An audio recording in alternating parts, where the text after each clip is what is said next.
Finishing operations of mat. The mats taken out of loom after weaving necessitate certain finishing operations before they are being used.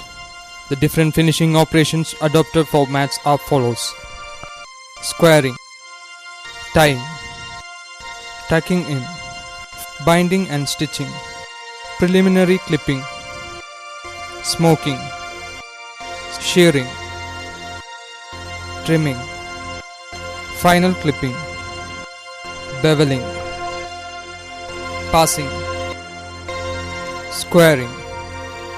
Squaring is the process by which the size of the mat is made to the correct size of the measurement required. Usually, rod mats, creel mats, etc. are woven in a little longer in length than required. The squaring process is done with the help of a wooden device on which the length and width of the mats are marked. According to the correct length and width, the excess length of the piece, if any, will be removed by taking out the extra length of tuft and pile tuft.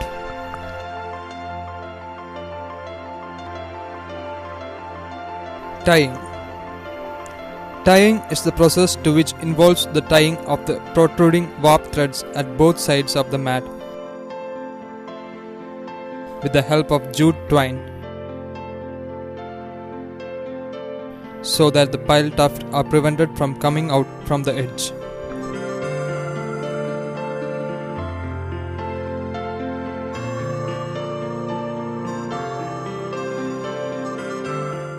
Tucking in.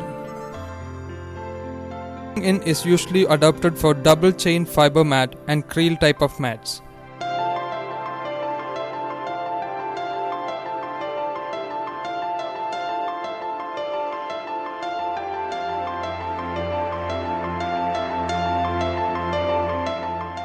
The protruding end of warp at both cut edges of mat are turned back by passing a needle at least through 3 rows of weft at the back side of the mat.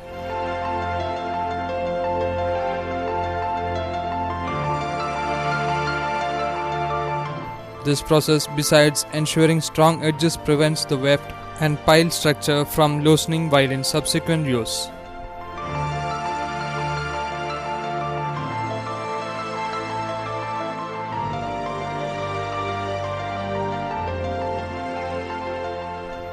Binding and stitching.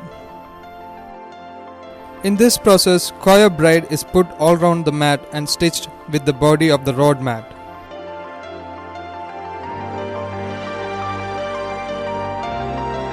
Keeping the braid in vertical position around the mat.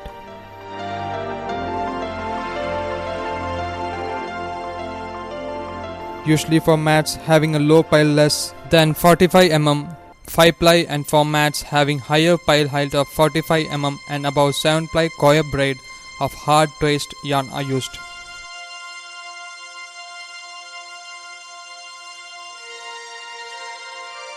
The stitches given to the braid with the mat should be minimum 8 per foot.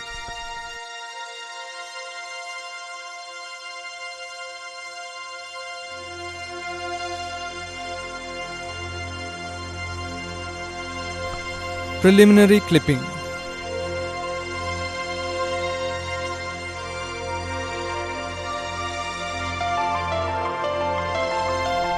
Fiber mats and inlaid rod mats are subjected to clipping process to give prominence to the design woven on them.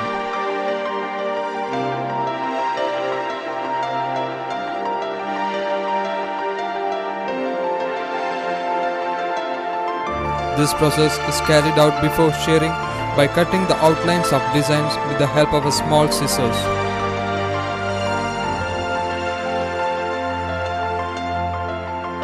Smoking.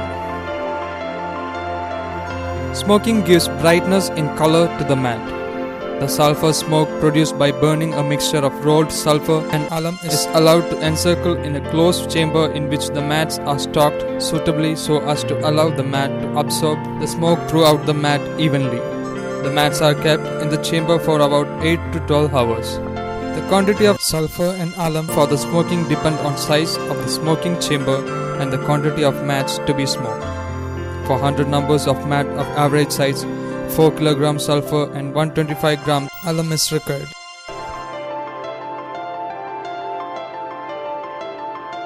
Shearing. The shearing process is aimed so as to cut the top portion of the pile structure uniformly with the help of a shearing machine. In the shearing machine, there is a cutting arrangement which consists of a highly revolving spiral blade and a fixed ledger blade. The mat is pressed in between the feed rollers and the cutting edge and the cutting arrangement during the shearing process. During the passage, the upper portion of the mat comes into contact with the cutting arrangement and shearing takes place. The distance between the feed roller and cutting arrangements can be adjusted according to the pile height of the mat produced. The mats are packed one over the other as bundles during smoking, which shall affect the surface of the mat. Therefore, the shearing is conducted after smoking so as to keep the uniformity of the brush structure. Trimming. Trimming is performed after shearing.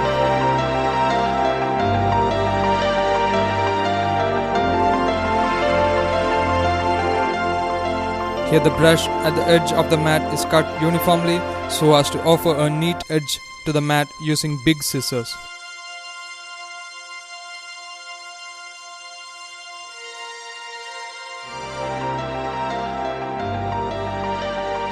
Trimming can also be done by a trimming machine, which works almost in the same principle of shearing machine.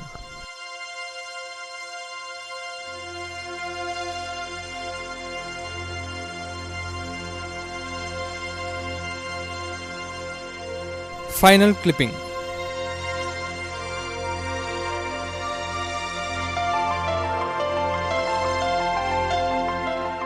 The mats subjected to preliminary clipping after shearing and trimming are taken for final clipping.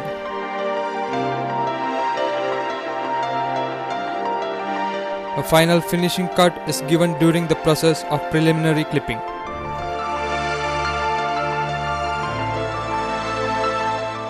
Beveling.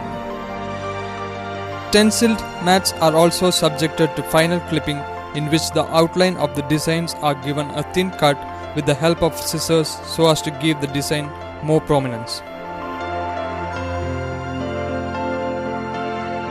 Clipping of stencil design is also known as beveling.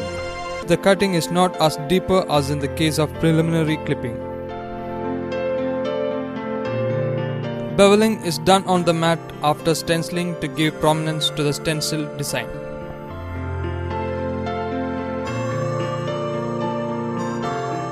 Passing. A final checkup is carried out to the mat in passing.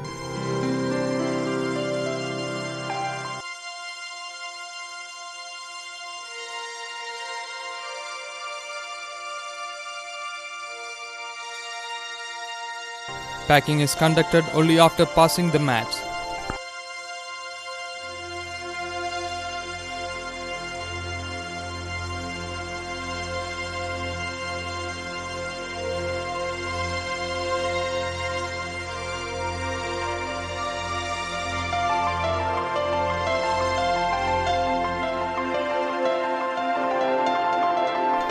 While passing, individual mats are checked up and defects if any are removed.